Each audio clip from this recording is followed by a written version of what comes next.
Hello everyone and welcome to a new video of your Polyglot Academy. Today is lesson 52 of our series on how to learn German up to B1 level in 1 month. And today we're going to talk about relative pronouns, which are also fundamental in order to express yourself well. Now, what are relative pronouns? Well, relative pronouns in German are used similarly to those in English. They refer to a noun mentioned earlier in the sentence, which is named the antecedent, and introduce a relative clause. The relative clause gives more details about the noun. Let's consider the sentence. Der Lehrer, der die Klasse unterrichtet, ist sehr erfahren. Which means the teacher who teaches the class is very experienced. Now, we have the main clause.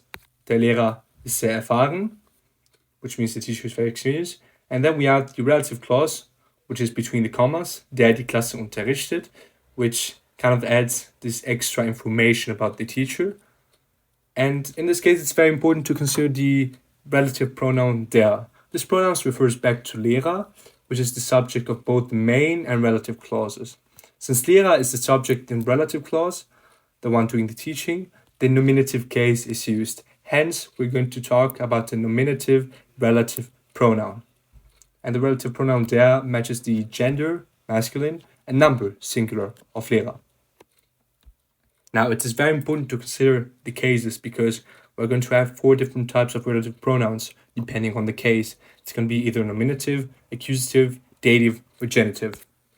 Let's consider the second example. Der Vogel, den ich gesehen habe, ist schnell. So the bird that I saw is fast. Now, in this case, we firstly have der Vogel, which is the sentence of the main clause. Der Vogel ist schnell. And then we have the relative clause, den ich gesehen habe, which means that I saw. Now, in this relative clause, den is the relative pronoun referring back to Vogel, but it's not the subject anymore. The subject is ich, because I saw that. And because I saw the bird, because den is referring back to the bird, den is going to be the direct object of the relative clause. Hence, it simply means that relative pronoun must be in the accusative case. So it's going to be an accusative relative pronoun. Now, while talking about the gender and the number, Vogel is masculine and singular, so that the accusative form of the masculine relative pronoun is going to be den. Now let's consider the third example. Das Kind, dem der Hund gehört, ist glücklich. The child to whom the dog belongs is happy. The main clause is das Kind ist glücklich, the child is happy, and the relative clause is dem der Hund gehört, to whom the dog belongs. And relative pronoun dem is in this case the dative relative pronoun. This pronoun refers back to Kind, child, which is the subject of the main clause. However, in the relative clause, the verb gehören, which means to belong, requires the dative case for the person or thing to whom something belongs.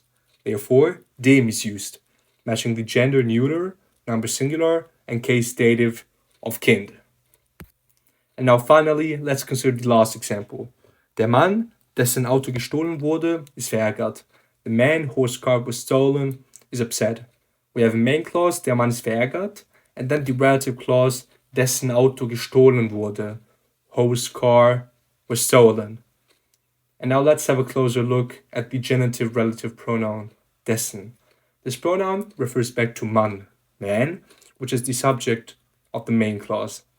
In the relative clause, Auto, which means car, belongs to the man. And we know that possession is always indicated using the genitive case. So dessen is going to be the genitive relative pronoun. And dessen is the genitive form matching the gender masculine, number singular, and case of man. So this is the fourth example.